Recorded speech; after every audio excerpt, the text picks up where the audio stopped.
Do you remember what it was? No, We're on. I'm about to play a new song. Intro song. With the Solo podcast for the people.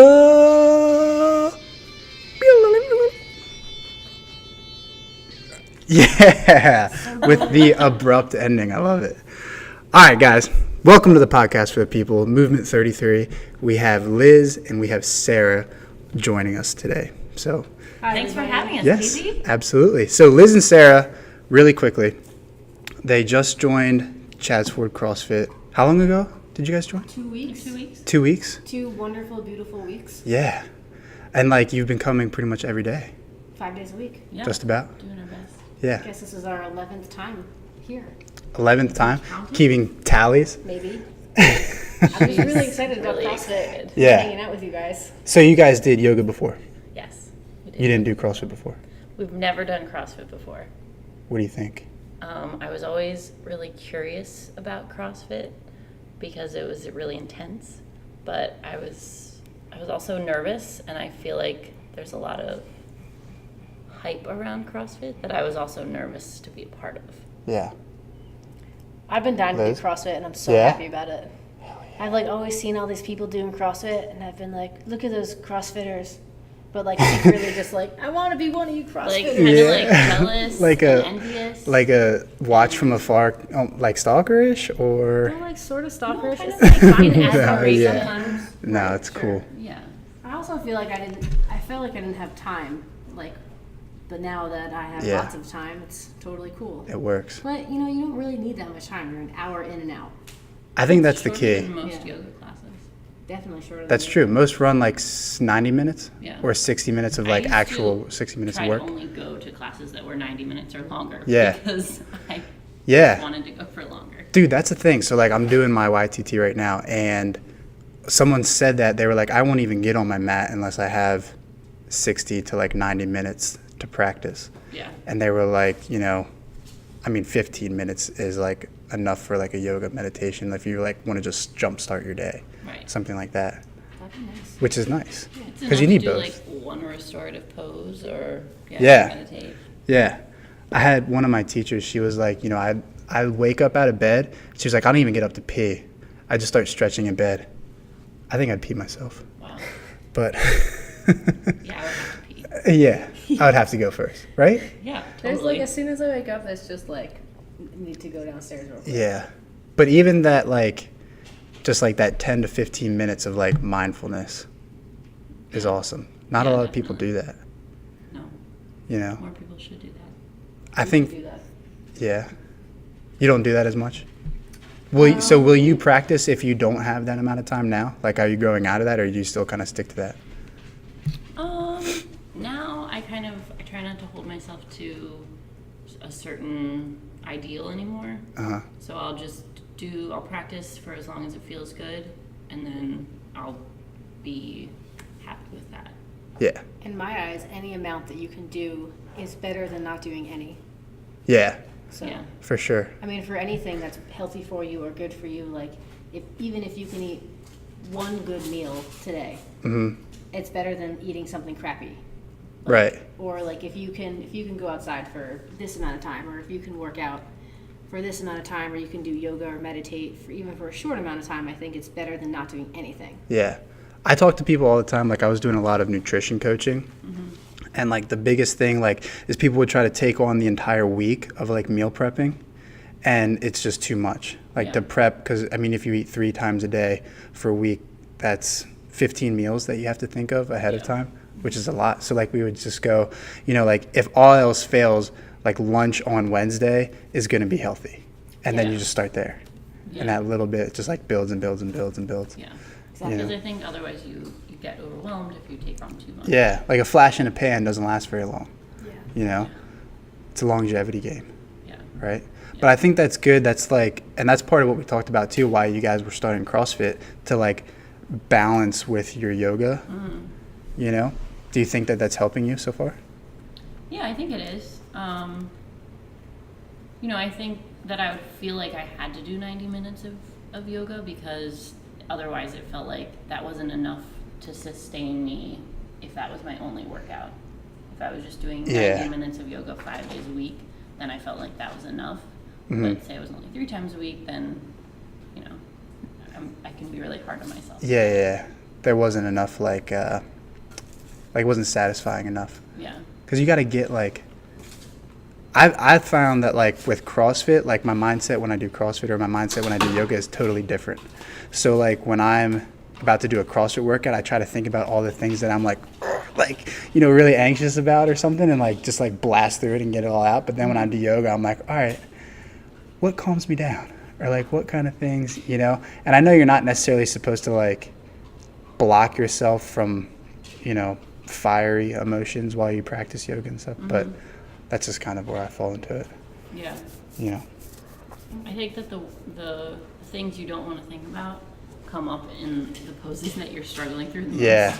Yeah, absolutely. Dude, that's one of the biggest things that I'm learning with yoga is, like, the poses that are hard, they're hard, like, they're physically challenging, but, like, they're hard because of, like, the energy lines and stuff.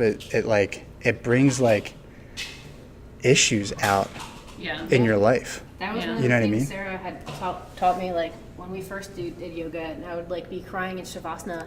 She'd be like, okay, yoga brings out a lot of emotions. It does. Yeah, you just have to let it out. You have to. Not a lot of people have that. You know what I mean? Not a lot of people, like, do CrossFit or yoga or, like, I don't know, even if you do, like, Zumba or anything along those lines. Like, I think, tell me what you think about this, I think physical activity, like, is the catalyst for that. Like, physical activity has to be somewhat of, like, the base for progressing personal growth. Like, if you're trying to work on yourself, yeah. Definitely. then you have to be active. Definitely. Like, you can't be a couch potato and just, No. like, practice mental, like, happiness or positive psychology. Yeah. I You will know what I say to that exact point that prior to starting CrossFit, I had had a couple weeks off of just being, like, not working, not doing anything, stuck at the house, and, like, I was really down on myself. Yeah. And then I started doing CrossFit, and I was like, oh yeah, there's light at the end of the tunnel. Like, everything's gonna be okay, just because I was, like, physically doing something every day. Yeah. Like, I had somewhere to go, somewhere to be. I was exerting energy. I was, like, putting out into the world, and in return, like, the world was giving me back some positivity. Right. Yeah. And, like, it's just like with the healthy meal planning, it just, like, builds and builds and builds. Yeah. I think, and it doesn't even have to be, like, for anybody who's listening, like, it doesn't have to be just CrossFit. It's just fit, like, go run a mile. I think just Yeah. Just go sprint until you can't sprint anymore. You know what I mean? Like, just anything, like, run like a madman or something. Just, like, you have to, like, the other thing we're learning is, like, releasing of energy. And, like, you have to release energy to, like, be clear, Yeah. you know?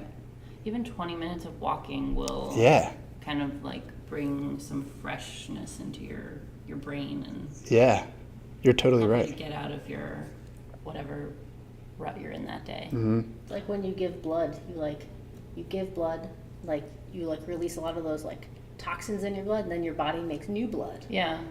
I think everything is about that cycle of, like, death and rebirth and Yeah. and like getting rid of the old dead stuff, whether that's like blood or thoughts or energy.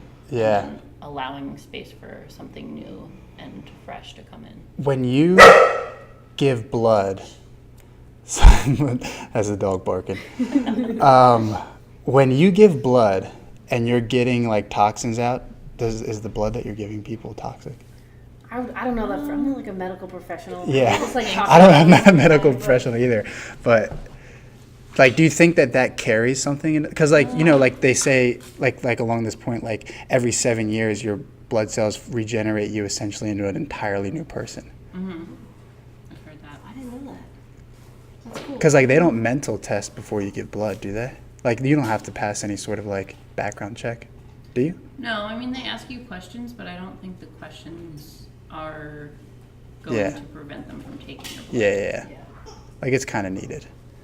Yeah, and I've heard that they test the blood too before they Yeah, they're not just gonna, give it like, to somebody. throw in some, like, So yeah, it's kind of like they could ask you a question Yeah. and somebody might lie. Well, something Right. They're that's still toxic. going to test the blood. Something Yeah, that's toxic yeah, to yeah, your yeah. body might not be toxic to somebody else's body. Like, maybe my blood Right. has certain levels or something that, like, make me itchy or yeah. kind of thing. Is that real? Just I don't just know. An example.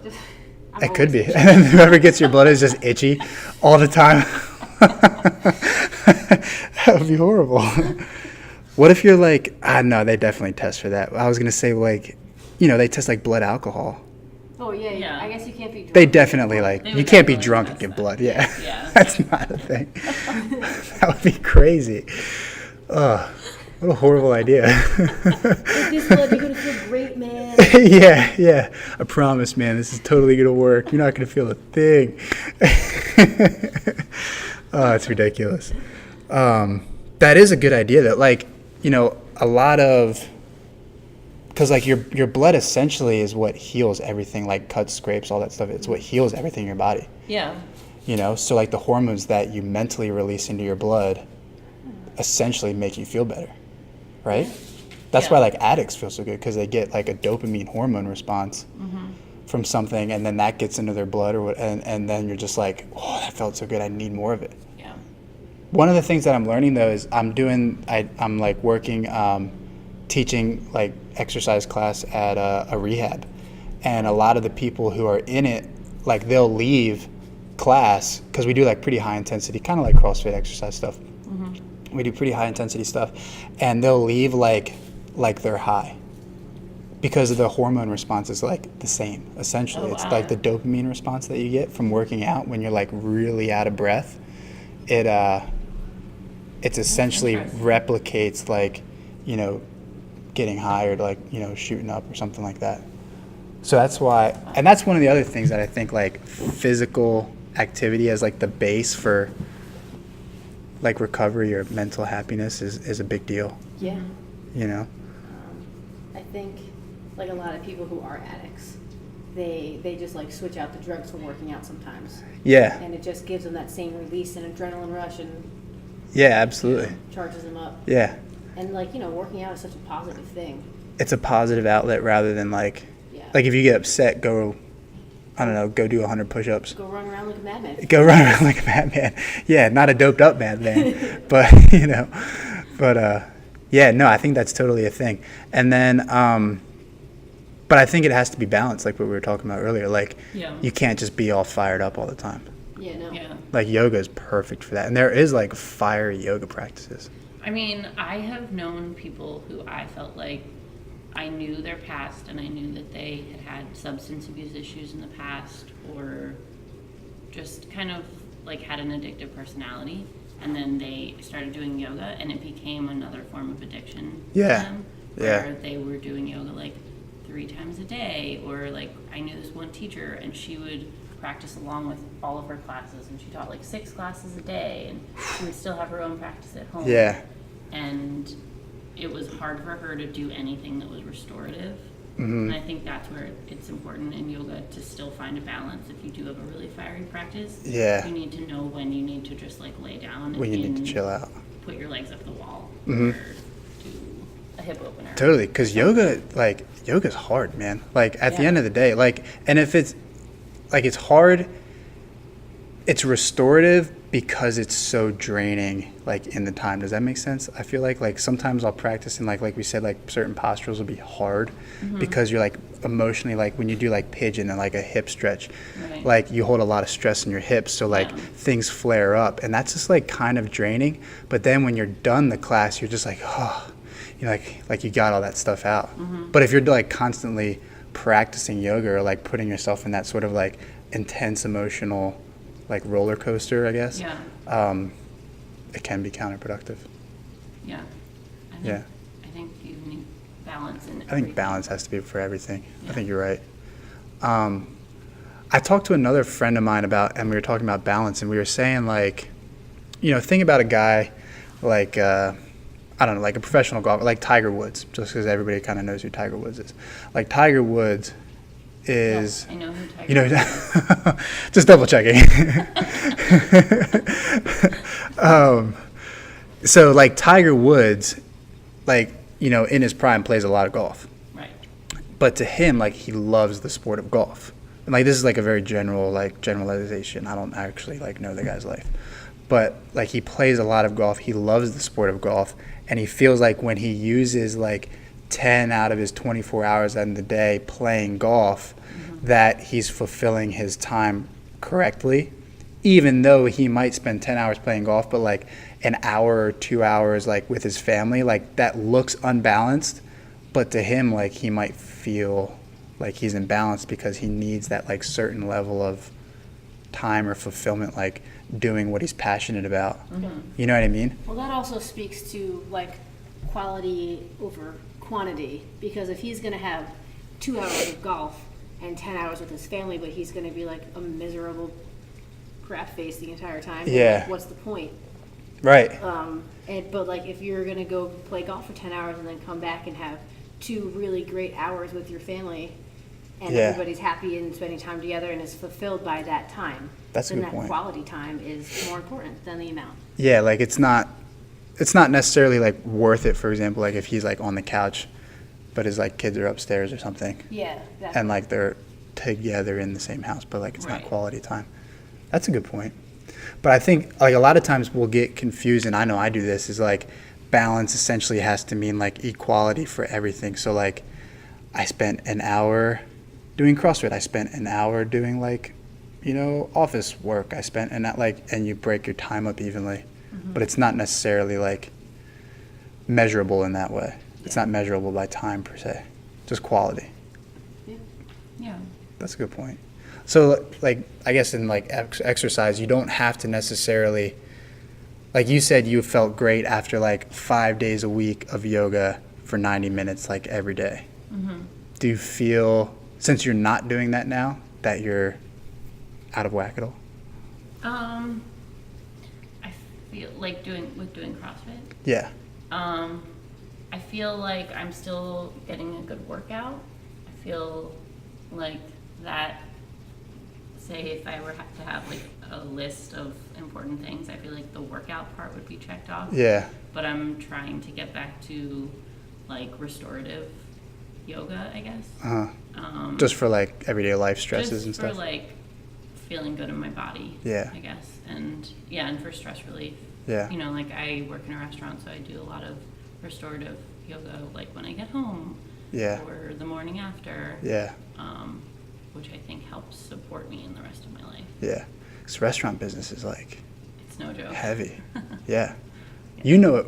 I mean, you know it from like the kitchen standpoint. Yeah, I mean, Liz is a chef. yes, chef. That's stressful. Yeah, I mean, being a chef is hard work, hands down. It's a lot of hours. I mean, if we're Yeah. gonna measure like the amount of time that I have spent in the kitchen versus at home, like way more time in the kitchen. Yeah. But, you know, because I spent so much time in the kitchen, the quality of time I spent at home was at a deficit, because like I was so tired and I was so like worked out and just dead. I like couldn't even think, and I couldn't like, you know, I felt like I couldn't be a good partner to Sarah. And like, you know, when I was at home, all I wanted to do was like lay on the couch and watch TV and like do Yeah. nothing. I didn't even want to leave the house. So quality Yeah. isn't necessarily there. Yeah, exactly. So Yeah, I mean, there's a lot to say about working in kitchens. yeah, It's just very physical, and you know it's stressful because you have so many deadlines for stuff. You have 5 hours to get things situated, keep things clean, get service ready, work service, clean up service, yeah, prep for the next day, clean up more. Manage a team of people. Yeah. Managing the people. Somebody called out. dude, that Somebody shit doesn't have just their wears station- you down. station set up. It's kind of Yeah. like it seems like every day there's another challenge Yeah. added to an Yeah. already challenging job. The sink flooded and nobody else is cleaning it up. Right. Yeah, All the sous chef line cooks are just watching it flood the basement while I'm in the middle of service, and I'm like, yeah. what are you fucks doing right now? What do you mean? Yeah, dude, I was a barback for like a month. I was horrible at it. Like, I didn't work in the kitchen. I didn't serve. All I had to do was like stock the bar with beer, and like the occasional bottle of vodka, or like Fireball was big. Like, and I was so bad at it. Like, because the bar that I worked at had like 3 stories. So I'm running up and down all these steps Stairs all are an night. added challenge in Oh restaurants. my gosh, it's so hard. And I'm like carrying, you know, buckets of ice and beer and like doing all this stuff. I was so bad at it. Like there was never enough of anything at any bar. You know what I mean? And not even because we were like overly busy. This was more of like an outdoorsy kind of bar. Okay. And I worked there in December.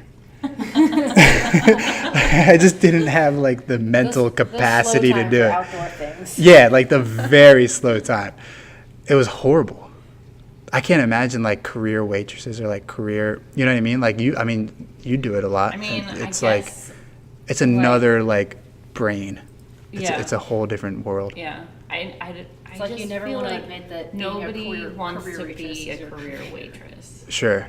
That's not, like, I don't think of that as, like, my end Some people point. do. Yeah, I wouldn't I necessarily guess call there you a are career people waitress, who- but you have who waitressing look at it experience. that way, Yeah.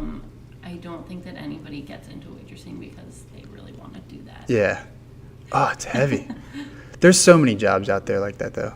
Like, I've worked in jobs, and it wasn't even like a really hard job. I worked in a warehouse, and I was basically just like building tables and stuff. And like the coolest part about it was like I got to work with my grandpa, and that was it. But other than that, like it was pretty slow paced. Like it wasn't really a hard job, and I only worked there for a summer. Like I think I was like 3 or 4 days a week. Like it wasn't even a full 9 to 5 that I was there, and like I was just so like I'd still be so tired at the end of the day, just like, and it wasn't even like a hard paced job. Question: you were in a warehouse, right? Yeah. Were there windows?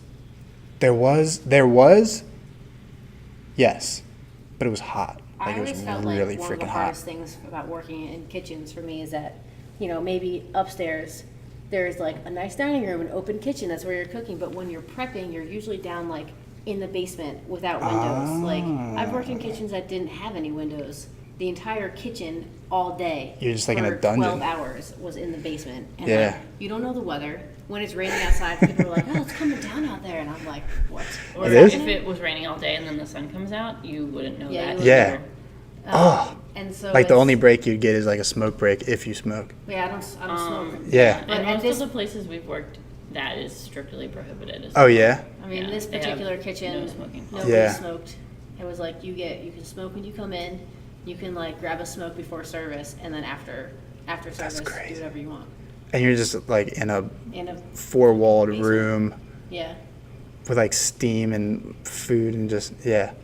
and the hood system didn't work that well. So Yeah. it was hot. Oh, that sounds. It wasn't that bad. Like and you. But- Well, I guess you got to wear chef clothes too. You got to wear like pants I and. mean, at this place, That yeah, kinda we had stuff? T-shirts at this place. Yeah. It wasn't like full-on double-breasted chef coat. I would Yeah. have died. Oh yeah.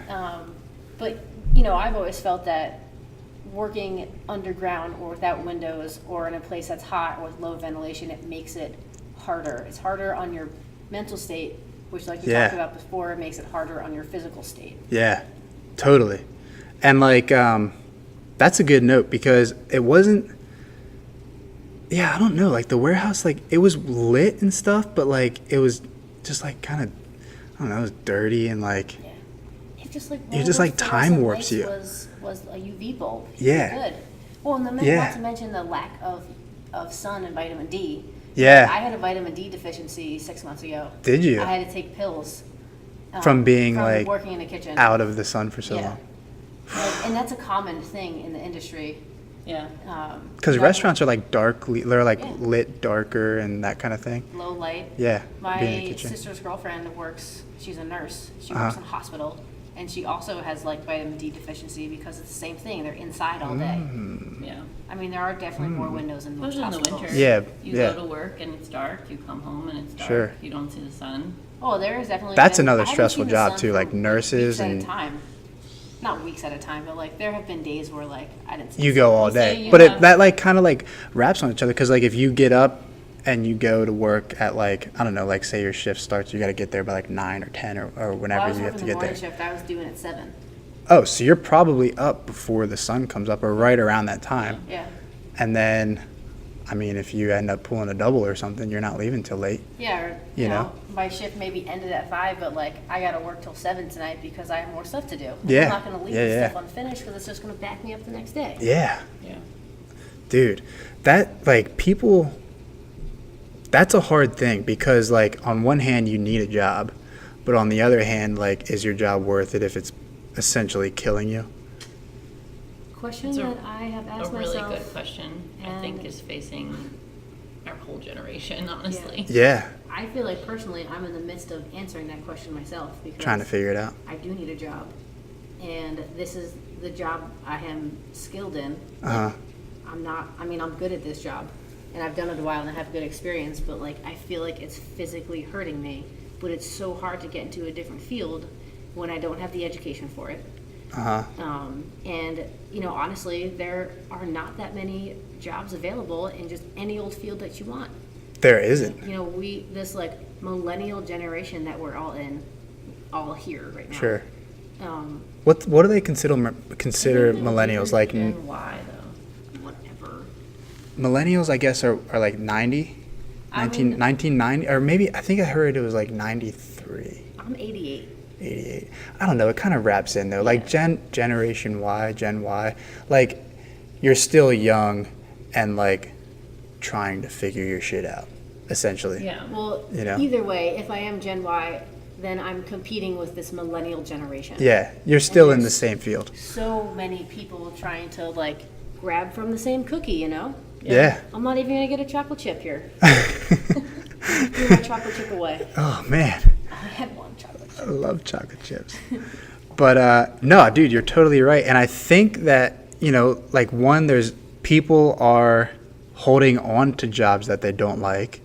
And like, like there's probably, I don't know the complete statistic here, but I'd be willing to bet that like, depression in society is like at an all-time high or on some level, right? We should find out about I don't know I don't know if that's true. So if anybody does know what the statistic is, like comment on that and let us know.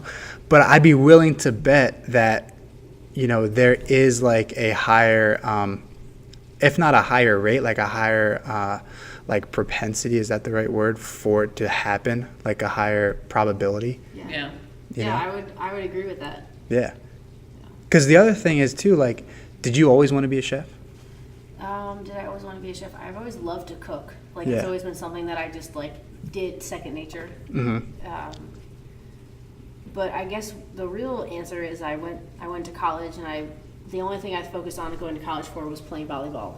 And I had no real idea of what sort of future I would want. I didn't even think about it. I was just like, the next step is to go to college, and I can go to college by playing volleyball. So that's what I did. And I got to college and I totally like flunked all my classes. Because you're just focused on And volleyball. I was starting volleyball playing freshman, Yeah. but once I flunked all my classes, I got benched. So it didn't even matter. Yeah. But like I didn't care about going to class. I wasn't taking any classes that were leading me in any sort of direction. Yeah. 'Cause I didn't have any direction. And then after some time and some thinking, and I was like only a partial student at this point, and like a friend suggested that I go check out culinary school because like I was constantly cooking, and I did. And from there everything just kind of fell into place. Like I went to culinary school, I had jobs, I was doing well. It was a positive thing for me because I was doing so well. It's like building on itself. And then, and then it all rolled into, working in restaurants. And then it kind of felt like it started to go downhill because of the way it made me feel and how physically tolling it was. Yeah. And, as physically tolling as it was taking away from all the creative things that I need to do well at this job. I wasn't looking at food trends. Yeah.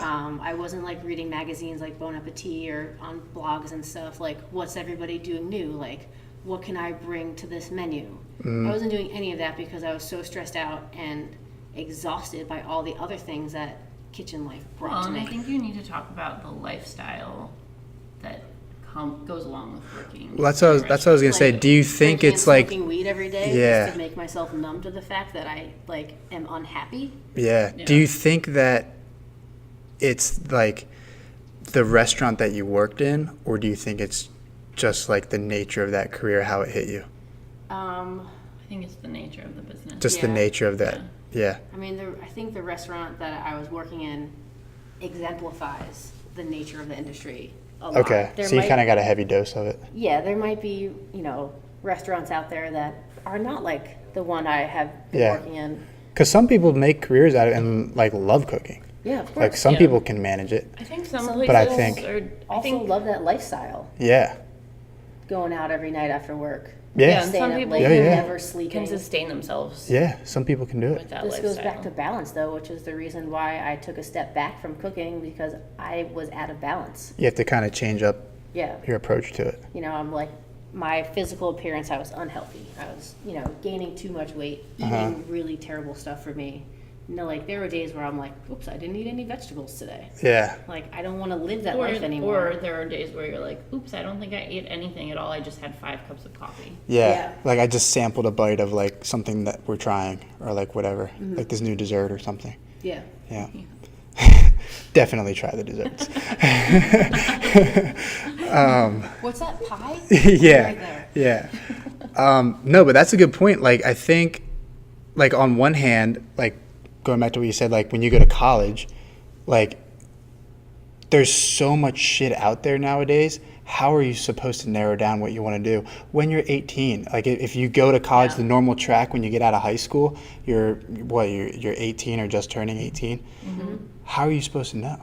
People change their careers all the time. Yeah. Like, that's kind of like an older way of doing things. Like people back in like the 30s or whatever, they graduated school, either went to the military or went to the mill or the factory or something, and like that's where they worked for 40 years and then retired. Went to school until 8th grade and then had to go back and help on the farm. Yeah, And that yeah, was their livelihood. exactly. The idea of even getting to choose what you do for a living is Hasn't been around for a while. relatively modern, I would say. Yeah, that's a good point too. I also- And now there's just so many damn choices. Yeah. Yeah. There's so many choices, but like we were talking about, so little opportunities in each of them. Like, you know what I'm saying? Yeah. There's a lot of choices, but everybody has the freedom to kind of choose their own thing right now. And so there's a lot of competition also, Yeah. which is tough. Yeah. It's just kind of It's a tough. highly specialized Yeah. society. That's very true. Yeah. That's why we shouldn't work. Yeah. Yeah. Freaking quit, dude. Hippie compound, let's go. Yeah. So like, what do you think? I mean, how do we, like, what do you do to change that? I mean, one of the scariest things I've done was like to quit my very stable money income source because I was like, I felt like I needed to make a change for my life. And I think personally, like, you just need to make a decision sometimes. I think we let life decide for us a lot.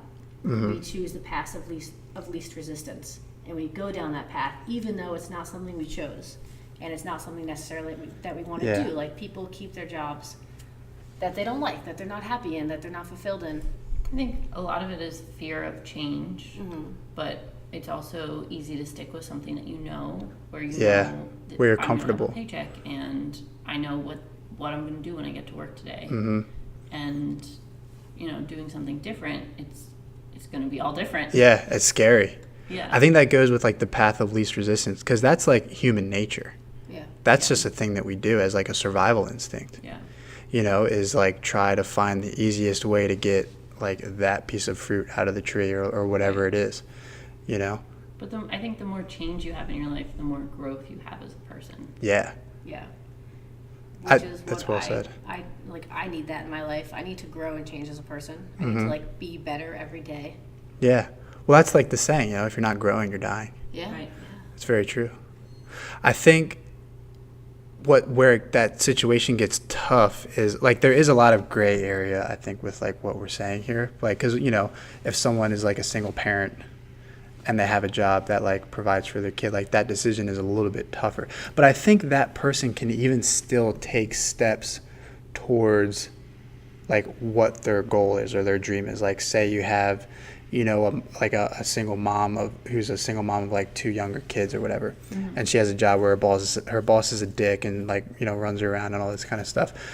Like, is there like 10, 15, 30 minutes in her day that she can like work on her, I don't know, like her baking business that she loves to do? Like, is there that time that she can practice that stuff so eventually she can quit that shitty job that she has? You know what I mean? I mean, I hope so. That also goes back to like doing, when we were talking about exercise before, how if you do a little bit every day or a little bit here and there, it's better than doing nothing. Yeah. So I hope that mom I hope you can. is taking 15 or 20 minutes to start her baking business. Yeah.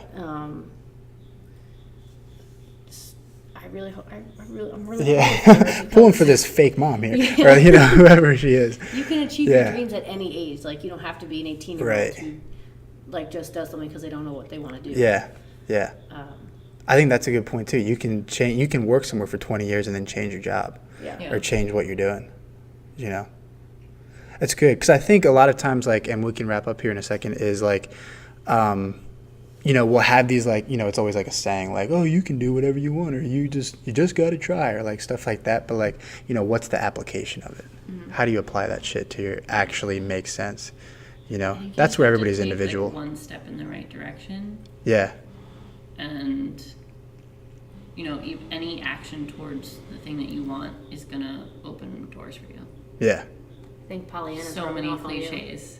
Just Pollyanna. Yeah, I said something like really positive to Sarah one day, and she was like, "Why do you have to be so Pollyanna about it?" What is that reference? What's Pollyanna? Like gifts? No, like where you give no, anonymous gifts to Pollyanna, people? She's a character in a book, and she always has a positive attitude about everything. I didn't know that. But sometimes it can Yeah. be kind of annoying because sometimes you just have something you Yeah. want to complain about. Misery and- loves company. And Yeah. you just need somebody to be like, "Oh, I'm so sorry. That sounds terrible." Yeah. Instead of being like, "It'll be okay. Everything's gonna be great." Yeah. Yeah. No, it's sometimes you not. don't want to hear that. Shut up. really No, it's proud not. of you. It sucks. Yeah. Do you want a high five? No, Yeah. thank you. Oh, that's awesome. No, I think that's a good way to look at it. You take, like, even if it's just the littlest thing, like people say, like, oh, if you have this great idea, like, don't start tomorrow. Just do something, like, as soon as that, like, action plan hits you, like, do something right now. Yeah. Like, say I want to start eating healthy. Well, right now I'm going to write down, like, 5 healthy foods that I'm going to go get from the grocery store on my grocery list, or something. You know what I mean? And then it's like, boom, it's there. And you're, like, taking immediate action. That's cool, man. Thanks, guys. We cool? Anything else you want to get down on? I feel like Got we to touched roll? on a lot of stuff. Dude, we today. covered a lot. That was Maybe great. next time we'll do more stuff. Yeah, absolutely. Cool. All right, man. So, Liz, Sarah, thank you guys so much. Outro song. Dude. There it is. There it is. All right, man. Thanks for tuning in, guys. Podcast for the people. This was episode number 2. Well, kind of like episode number 1 with actual people other than myself just gabbing away. So we'll call it like 1.5. 1A. 1A? Yeah, episode 1A. Tune in, man, movement33.com, and we'll try to get at least one of these out to you guys every week. So, thanks again. Okay. Cool.